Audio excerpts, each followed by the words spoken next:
ዳጣና ናታን ውጭ ላይ ወጥተው እየተዝናኑ በነበረበት ሰዓት ናታን ታዲያ ለዳጣ ፍቅሩን ገለጸላት። አንቺ ግን ምን እንደምታስበው ሲላት እሷ ምንም የማስበው የለኝም፣ አንተ ምን እንደምታስበው እልቅስ አቢጌልን በክፉ እንዳታነሳት እያለ ትዝትበት ጀመረች።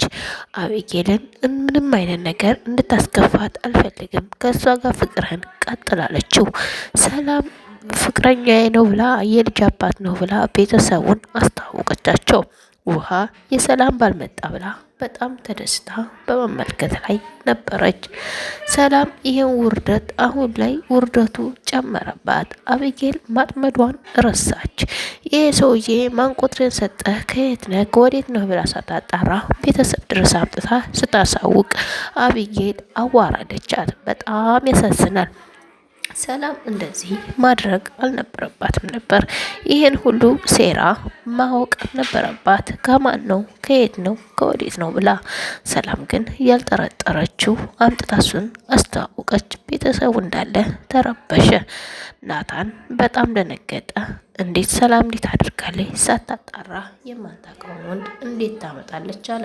ውድና የተከበራችሁ የሀያቲቱ ቤተሰቦች ላይክ፣ ሸር፣ ሰብስክራይብ በማድረግ አበረታቱን። ሁላችሁም ሰላም ያልታወቀ ልጅ ስልክ ትደውልላት። ሲደውልላት ማነህ ብላ አስተዋረው። በፍቅርሽ ተንገበገብኩ፣ ተቃጠልኩ፣ የት ነሽ ሰላምዬ እያለ ያንታልላት ጀመር። እሷ ግን ምንም አልጠረጠረችም ነበር። እንዴ ይሄ ልጅ ጌታጌቶን ነው እያለች ትለፈልፍ ያዘች። ልጁ ግን ቁጥሯን የተቀበለው ከአቢጌል ነው። ከአቢጌል ቁጥሯን እንደተቀበለ ያላወቀችው ሰላም ግን ተበላች። ማታም ሲደውልላት አምሽቶ አወራችው። ቀንም ደወለላትና እንዴት ነሽ ደህና ነሽ እንገናኝ እያለ ይቀጥራትም ያዘ። ሰላምም ግራ በተጋባ ድምጿ አንተ ማነህ ከየት ነህ ስትለው ቁጥርሽ በእግሩ መጥቶልኝ ነው ቁጥርሽን ያገኘሁት እና አንቺ እንዴት ነሽ አላት።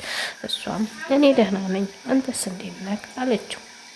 እኔ ደህና ነኝ አላት። እሺ አለችና ደስታቸውን ፍቅራቸውን ሊያጣጥሙ የመሰላት ሰላም ግን እሱ ተባብሎባት እንደመጣ አላወቀችም። አሁንም እንዲህ አላት። ቁጥርሽን ማንም አልሰጠኝም፣ ቁጥርሽ የመጣልኝ ራሱ እስከመጣልኝ ድረስ ደግሞ አንቺ መተሽ እኔ ጋር ታውቀሽ መኖር ትችያለሽ አላት። እሷም እንዲህ አለችው። ማለት እንዴት አለችው። እሺ እንዲህ ከተዋወቅን አይቀር የልጄ አባት ነው ብዬ ላስተዋውቅክ ለቤተሰቦቼ።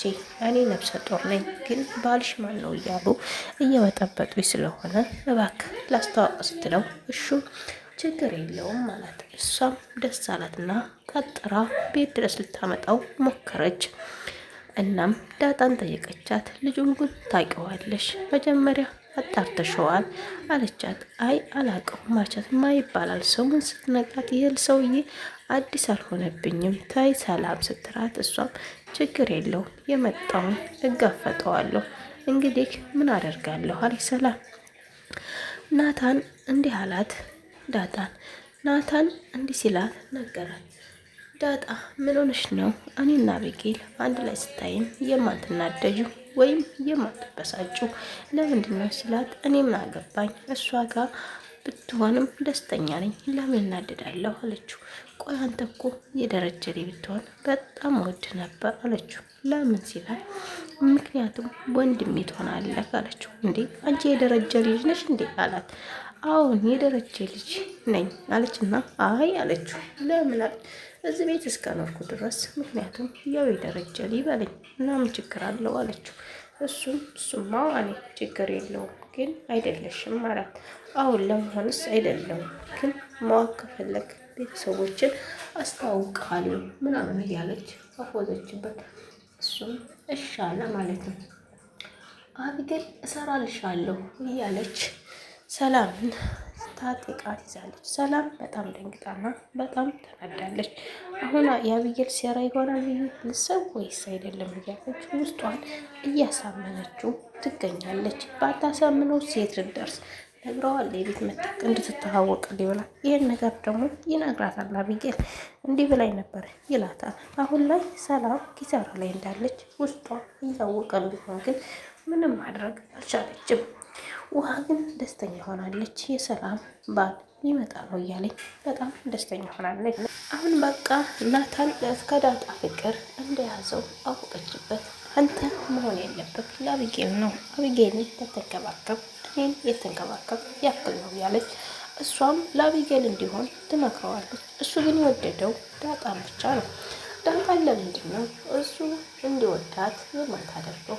የፍቅር ነገር የማታወራው? ሰላም ግን ዳጣ ምንም ውስጧ ስለማያውቅ እንጂ እንደምትወደው እርግጠኛ ነኝ፣ ጠይቃት ትለዋለች። ለናታን ፍቅረኛ እንድትሆን ለምን ፈለገች ሰላም? ሰላም ለናታን ፍቅረኛ እንድትሆን ዳጣን የምትፈልገው ለምንድን ነው? ልጇ መሆኗን ታውቃለች እንዴ? ሳላስሎ ያወቀች ይመስለኛል። ውድና የተከበራችሁ የቻናሌ ቤተሰቦች ቪዲዮውን ከወደዳችሁት ላይክ፣ ሸር፣ ሰብስክራይብ በማድረግ አበረታቱ። በቀጣይ ቪዲዮ እስከምንገናኝ ሰላም ቆዩልኝ። ወዳችኋለሁ ማሮቼ፣ ፍቅሮቼ። ባይ ባይ። ምችት ይበላችሁ የኔ ልጆች፣ የኔ ማሮች ማለት ነው። እና ሰላም ዳጣ የሷ ልጅ መሆኗን ታውቃለች ማለት ነው። አለበለዚያ ባታውቅ እንዲህ አትልም ነበር ብዬ ውስጤን አሳምኛለሁ። ደረጀስ እንደዛ ለቀሰ። ልጅን አምጣ እያለችው ልጁን ማምጣት ነበረበት። እሱ ግን ልጁን ሸሸጋት። ልጁን መሸሸጉ አግባብ አይደለም።